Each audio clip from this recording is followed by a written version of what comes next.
A Rádio USP apresenta Programa Universidade 93,7.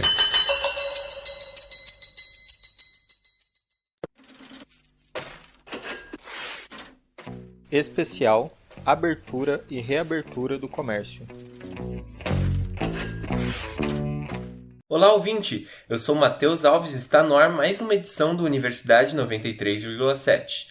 No programa de hoje apresentamos uma série de reportagens sobre como a pandemia alterou o cenário econômico para pequenos comerciantes em São Paulo. Já parou para pensar sobre isso? Com as medidas sanitárias impostas em 2020, grande parte dos comércios e serviços considerados não essenciais tiveram que interromper as atividades por um longo período, o que trouxe diversas consequências. Agora, com a reabertura que vem acontecendo conforme a vacinação avança no país, podemos analisar melhor qual é o novo cenário que surge.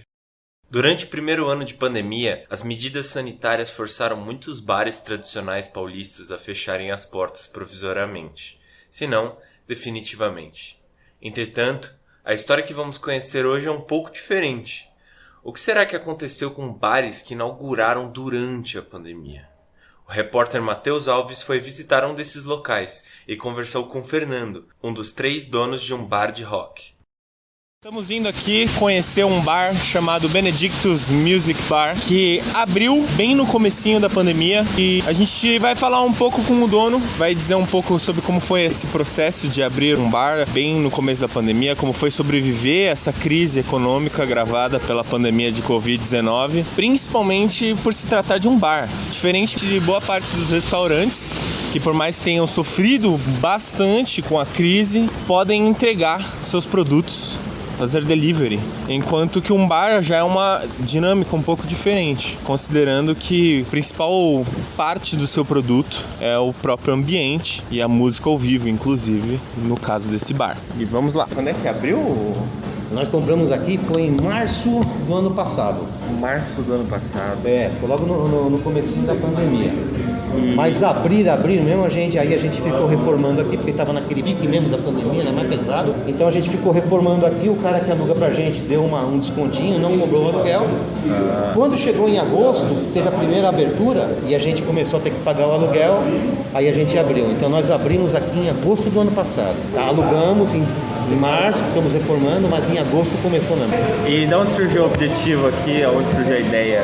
Na verdade a gente trampava junto na área de comunicação, a gente fazia revista numa editora e aí mandaram a gente embora todo mundo ao mesmo tempo, a gente pegou o dinheiro e arriscamos aqui, demos um cavalo de pau e mudamos totalmente de ramo. Então, pegamos o dinheiro, falou, ou a gente continua trabalhando num ramo que já está condenado, quer fazer revista por causa da internet e tudo mais, ou a gente arrisca algo novo. E compramos esse bar, metemos as caras, e muitos bares consagrados e antigos quebraram na pandemia, e a gente conseguiu sobreviver aí remando devagarzinho e estamos aí até hoje. E como é que a pandemia atrapalhou esse objetivo aí? Atrapalhou demais, porque assim, na limitação, a gente é predominantemente um bar noturno, então a nossa vida acontece de noite, não adianta a gente abrir de dia.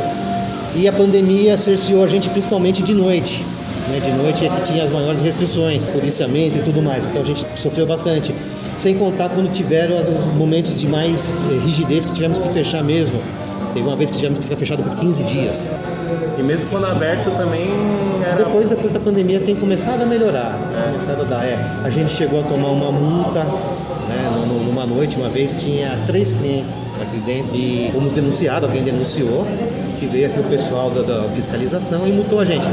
Essa multa, porém, até hoje não chegou. Nós fomos notificados, mas ainda não chegou. Mas valeu o susto, né? E assim, a gente foi indo na pandemia assim. Vocês já estavam sentindo um medo na hora que começou as primeiras notícias? Quando começou as primeiras notícias, eu queria rescindir o contrato.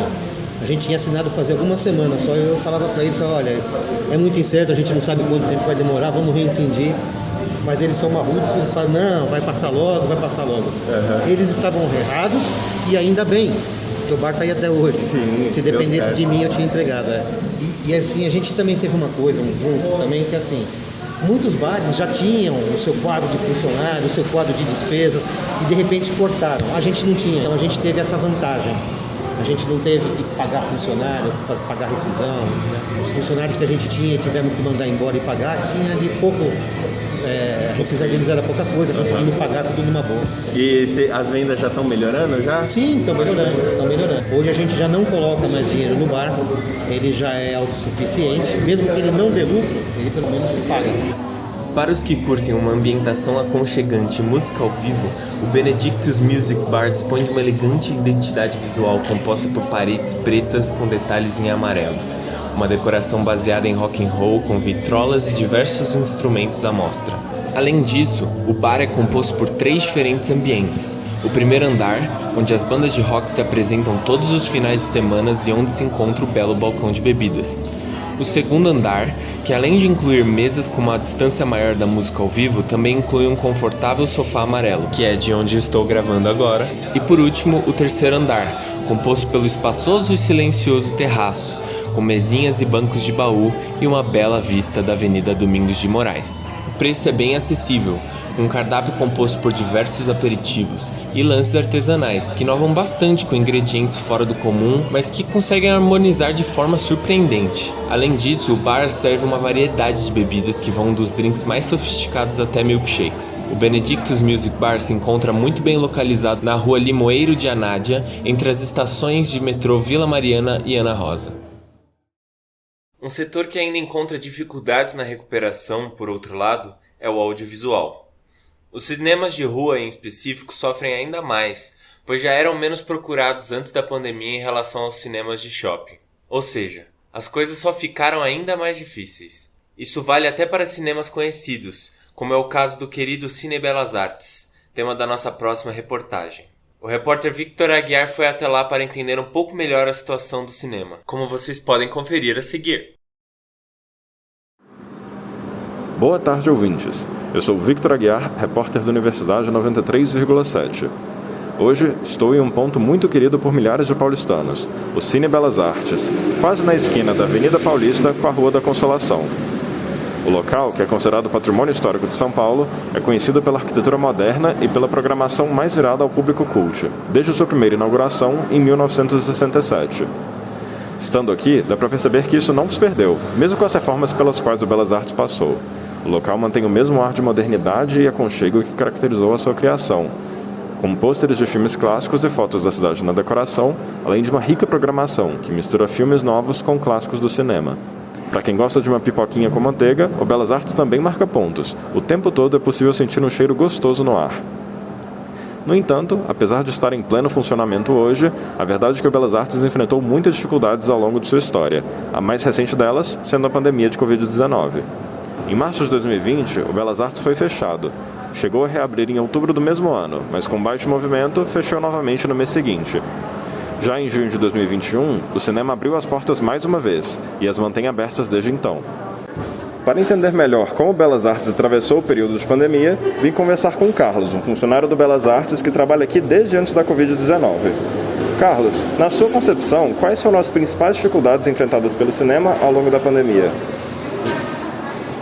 Então, ao longo da pandemia, o pessoal ficou com bastante medo, né, desse vírus, e o público foi diminuindo cada dia que passava, e chegou ao ponto que o cinema não conseguiu mais manter os seus funcionários, né, foi mandando embora o pessoal, até que chegou um dia que tiveram que baixar as portas, né. E com a reabertura, quais mudanças o Belas Artes fez para o cenário pós-pandemia? A reabertura foi bem devagar, né? Inclusive não estamos 100% de público, a galera acho que ainda está com medo de comparecer, mas está indo, tá bem melhor do que antes de fechar. E o nosso público é um público mais idoso, né? Tem bastante galera aqui da terceira idade. E com essa reabertura, bastante jovens estão vindo. Acredito eu que eles estão com medo ainda, né? Não estão se sentindo tão seguros para estar circulando, né? Ainda mais agora com essa nova variante. Mas tá melhorando, devagarinho tá indo. Só falta o público mais idoso voltar, né? que é o nosso forte, né? Vai saindo bem. Entendo. Bom, muito obrigado pelo seu tempo, Carlos. Eu também vou ficando por aqui. Na próxima oportunidade de vir ao cinema, já sabem onde ir. Muito obrigado pela audiência e até o próximo Universidade 93,7. O setor de serviços foi bastante afetado durante a pandemia, principalmente os microempreendedores. Muitos tiveram que fechar as portas, enquanto outros aproveitaram o momento para se especializarem. O repórter André Amorim traz a história de Heloísa Albassi, proprietária de um salão de beleza. Ao longo desses quase 2 anos da pandemia do novo coronavírus, muitas pequenas e microempresas fecharam as portas. De acordo com a Confederação Nacional do Comércio, só no estado de São Paulo, esse foi o principal motivo do fechamento de 20,3 mil lojas no ano de 2020. Estou aqui na região da Santa Cecília, a caminho do novo local do Salão de Beleza da Heloísa, para trazer um pouco da história dela, que apesar das adversidades que a pandemia do novo coronavírus impôs na vida dela, escolheu não desistir. Chegando aqui no local do novo Salão de Beleza da Heloísa, à direita a gente encontra um balcão que funciona como recepção e o caixa do local. Conta com 2 espelhos grandes que vão do teto ao chão e 2 poltronas de atendimento. No espaço que funciona como sala de espera, tem 2 poltronas pretas e entre elas tem uma mesinha de cor roxa. Ali é onde as clientes aguardam o atendimento, tomando um café, lendo a revista ou mesmo mexendo no celular. E tem 2 cadeiras lavatórias. O espaço ele está em tonalidades de cor branca, mas a Heloísa nos contou que ela pretende trazer um tom de roxo, porque é uma cor que ela gosta bastante e ela usava no antigo espaço. Do momento que a gente chegou aqui, só havia uma cliente sendo atendida, mas a proprietária, a Heloísa, garante que a agenda está bem cheia. Olá, eu sou a Heloísa, eu trabalho há 12 anos como cabeleireira e no ano passado, na pandemia, foi muito difícil para mim, eu tive que devolver meu salão para a construtora e dispensei meus funcionários. Tudo isso me prejudicou muito, porque era o único meio, de renda lá em casa. Eu tive que me reinventar, fazer outros cursos para poder continuar seguindo nesse período. Aí fui me especializando, fui esperando as oportunidades aparecerem. Aí agora eu consegui, um novo imóvel num espaço comercial próximo de uma escola. E contratei novos funcionários. O bom é que como as coisas meio que se normalizaram, agora eu estou conseguindo conquistar mais clientes, eu estou expandindo mais meu salão, dando oportunidade para mais pessoas trabalharem, o que tem me ajudado e ajudado essas pessoas também. Então eu espero que todo mundo continue se cuidando, seguindo os protocolos de segurança, assim como o meu salão, a gente procura prezar, por essa segurança para que nós continuemos, progredindo, mesmo depois, de tantas mortes, de tantas situações tristes, a gente continue se cuidando para poder melhorar essa situação e acabe o mais rápido possível. Então eu vou continuar me formando, me especializando com mais técnicas de corte, de cabelo e para poder expandir nessa área. Eu quero muito expandir meu salão, abrir sala em locais que tenha mais visibilidade. Eu sou André Amorim e eu fico por aqui. O próximo bloco tem mais informações sobre as mudanças no mercado editorial, de moda e salão de beleza. Você está ouvindo Universidade 93,7. O programa de hoje aborda como certos estabelecimentos se adaptaram ao período de pandemia da Covid-19. Neste bloco, vamos começar falando sobre mercado editorial. Do contrário de outros setores, o comércio de livros surpreendeu e teve um crescimento significativo de 2020 para cá. No entanto, o cenário é variável para cada eixo desse mercado. Na reportagem que você ouvirá agora, Matheus Souza fala um pouco sobre como a situação impactou os pequenos livreiros. Vamos ouvir. Quem anda à noite pela Vila Madalena, em São Paulo, pode se deparar com um estabelecimento novo ao passar pela rua Marinho Falcão, na altura do metrô. É um predinho pequeno, que bem poderia ser de uma daquelas casas mais antigas do bairro. Sobre um toldo azul, a fachada pintada de azul e branco apresenta Ria, Café e Livraria. Faz apenas alguns meses que o local está aberto, mas as mesinhas montadas do lado de fora estão cheias, todos com um ar descontraído em torno da vitrine e estantes de livros. Um senhor alegre passa de mesa em mesa cumprimentando os clientes. É o Marcos, dono do local. Eu me aproximei dele, contei que sou Matheus, reportando para a Rádio USP, e pedi para ele me contar um pouquinho mais sobre o lugar. Meu nome é Marcos Issa Benucci, eu sou economista de formação e trabalho na Mercearia São Pedro desde criança. A Mercearia São Pedro é um outro ponto de encontro conhecido da Vila Madalena. Daqui a pouco o Marcos vai falar mais sobre ela também. Você pode me explicar um pouco como é que foi a abertura da livraria? Como que você era uma ideia que surgiu? Olha, como eu te falei, eu nasci dentro de um comércio, né? A gente... na Vila Madalena, a Mercearia São Pedro começou em 1968, eu tinha 11 anos e desde então trabalho lá. E a gente sempre teve lá no nosso espaço uma frequência muito legal de pessoas ligadas à área de cultura, escritores, jornalistas, atores.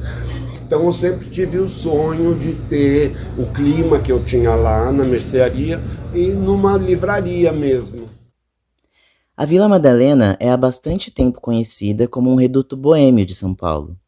O lugar é famoso pela grande quantidade de bares e uma vida noturna agitada. Por causa da pandemia de Covid-19, a partir de 2020, as ruas do bairro se esvaziaram e ele perdeu sua principal característica por um bom tempo. Agora, 2 anos depois, o cenário volta aos poucos ao que era antes, com lugares tradicionais reabrindo e novos aparecendo, como é o caso da Livraria do Marcos. Mas será que o público tem aparecido? Como que o senhor tem sentido a recepção dos clientes que estão aparecendo agora? Olha, a gente, eu como eu te falei, eu trabalho desde criança com bar, então a gente tem muitos amigos que estão vindo pela primeira vez no nosso espaço. A gente está bastante animado, as pessoas estão gostando, as coisas vão ser diferentes do que sempre foram, mas a gente está animado com o nosso espaço novo aqui e vamos esperar que os tempos melhorem. Depois eu conversei também com o Ian Oviedo, que é escritor e livreiro.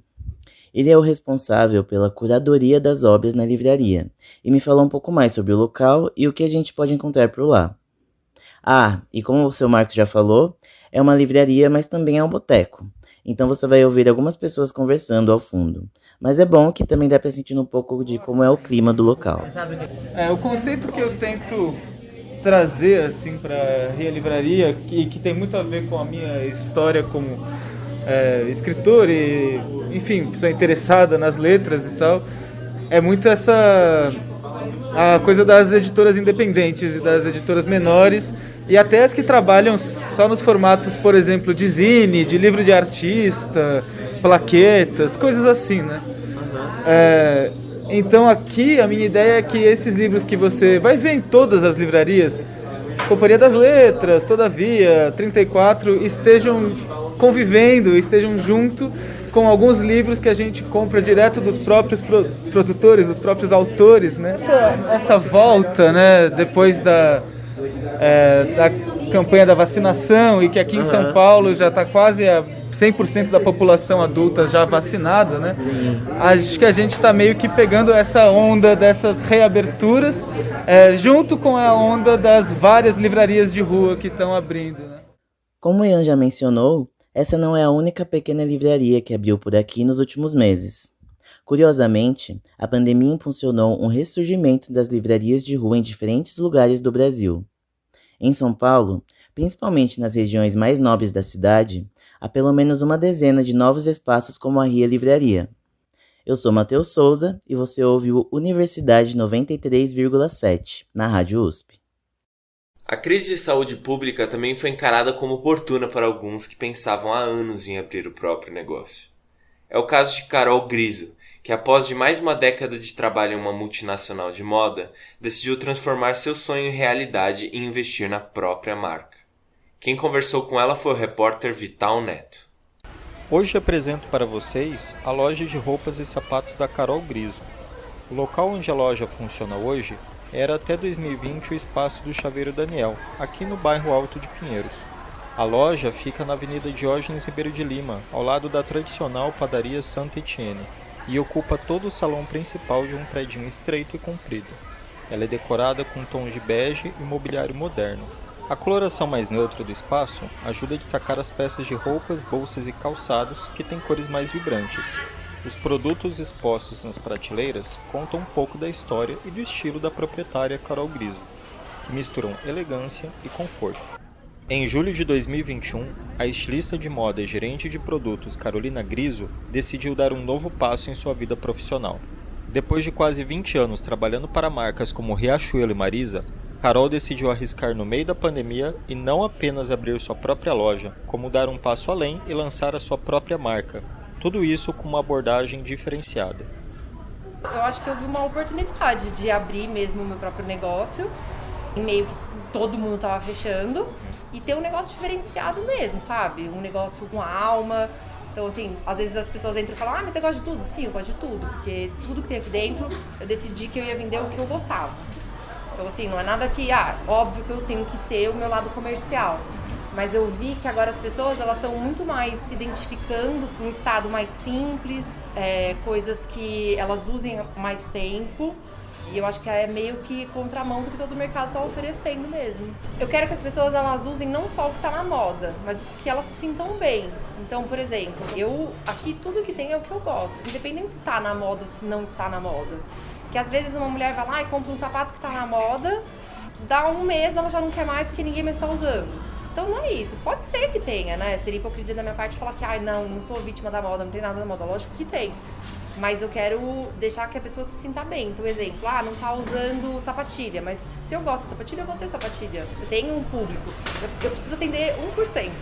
Esse 1% tem que comprar bem comprado na minha loja. Assim como milhões de pessoas, Carol se sentiu afetada pelas restrições impostas pela pandemia. E além disso, a realidade no campo de trabalho também passou por momentos desafiadores, já que afetou o mercado de importações, fundamental para o seu negócio. Mesmo assim, ela decidiu deixar a rotina de uma funcionária para virar uma proprietária e encontrou, na região de Alto de Pinheiros, o local ideal para começar o seu negócio. Tive que procurar um lugar que tivesse um custo-benefício bom.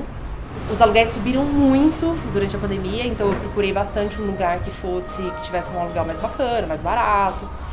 A reforma da minha loja eu fiz, então não tive arquiteto, não tive nada disso, então eu tentei enxugar o máximo possível para eu não ter gastos fixos muito altos, para eu conseguir me virar. Então, por exemplo, um mês não foi tão bom, ok, meu gasto fixo não está tão alto, então para eu conseguir me virar dessa maneira.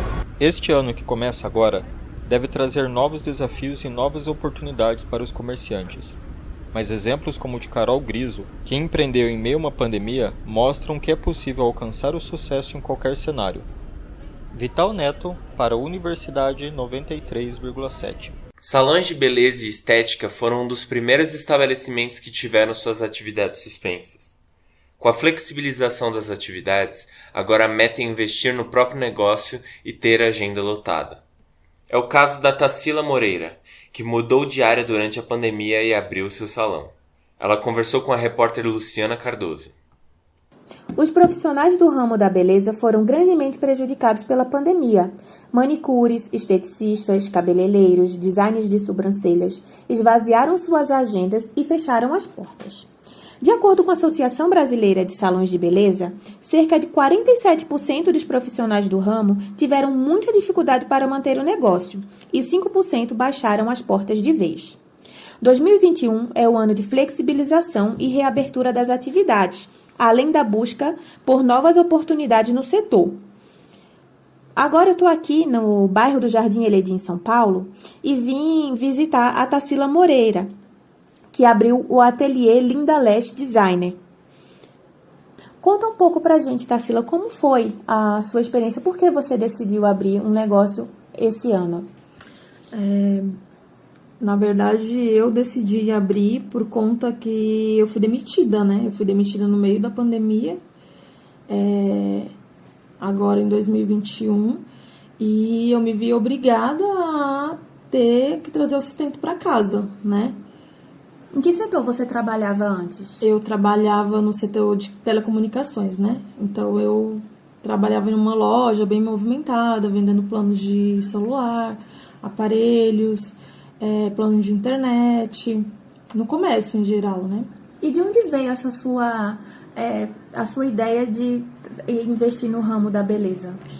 Eu já trabalho há 13 anos com vendas e a maior parte da minha experiência é trabalhando com cosméticos, então assim, sempre fui muito vaidosa e gostei da área de estética. E eu comecei a estudar em outubro do ano passado, né, por incentivo de colega de trabalho, até mesmo cliente. E eu comecei a fazer cursos, fazia também o trabalho lá na loja de design, e aí fui gostando da área. E aí eu me vi assim, que seria algo para o futuro, não para 2021, né? Eu pretendia ficar trabalhando no lugar onde eu estava.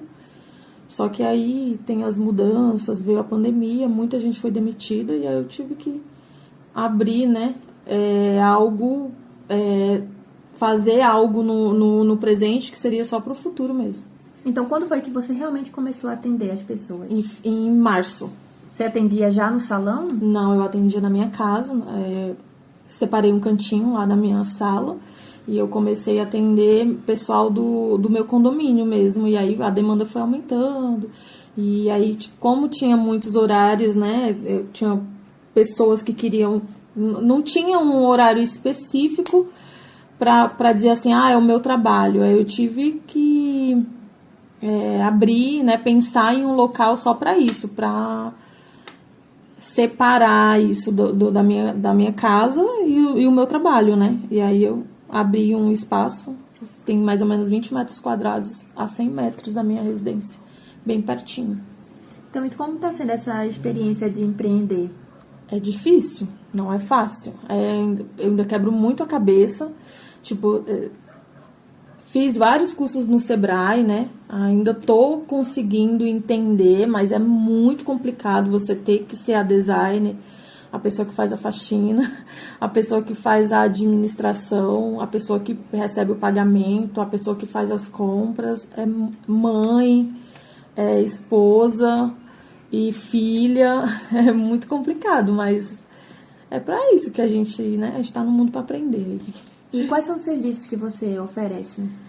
Eu faço design de sobrancelha, design com rena, micropigmentação de sobrancelha, micropigmentação labial e faço extensão de cílios.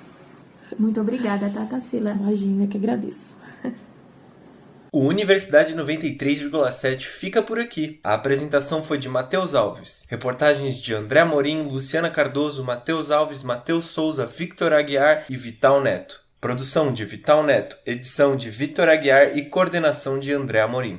O programa foi veiculado com fins didáticos. O arquivo deste programa está disponível no site usp.br/cje/radiojornalismo. Obrigado pela audiência e bons negócios. Especial: Abertura e Reabertura do Comércio.